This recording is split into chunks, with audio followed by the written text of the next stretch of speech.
Assalamualaikum dan selamat petang. Saya Muhammad Khairul Syazwan dan pasangan saya. Dan saya Nur Farhana. Okay. Baik, jadi kami pada hari ini, hari Sabtu 31 bulan 5, majlis di Dewan Masbidah Kelang, Jalan Meru. Baik, yang pertama sekali saya nak sebut berkaitan dengan makanan.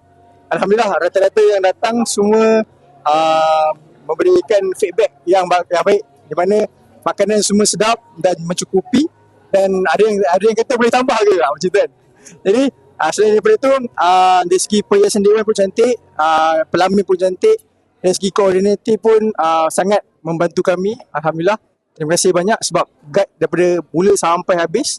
And then yang lain-lain berkaitan dengan meja pun cukup, kerusi pun cukup, pakaian pun daripada butik sendiri cantik yang kita pakai.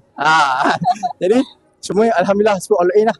Baik, jadi dari segi persiapan dewan pun semuanya flow, program pun majlis Alhamdulillah lancar lah. Saya rasa itu saja dari saya. Sangat recommended untuk kahwin kat sini.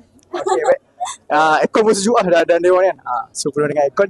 Saya rasa itu sajalah. Okay. InsyaAllah kalau untuk 1000 pack dan ke atas, saya recommended lah. Sebab saya sendiri pun buat 1000 dan ke atas. Kan. Jadi recommended untuk tetamu pun tak adalah bersesak kan. So kiranya dia ada datang dan pergi lah. So tak ada yang berdiri macam tu. So Alhamdulillah semua okey, dapat makan. So tak ada yang cakap tak dapat makan. Makanan pun sedap. Air pun banyak. Pelamin luas, kalau nak bergambar keluarga ramai-ramai pun sangat selesa lah.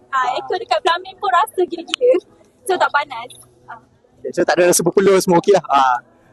Okay. 1 ke 10, 9. 10.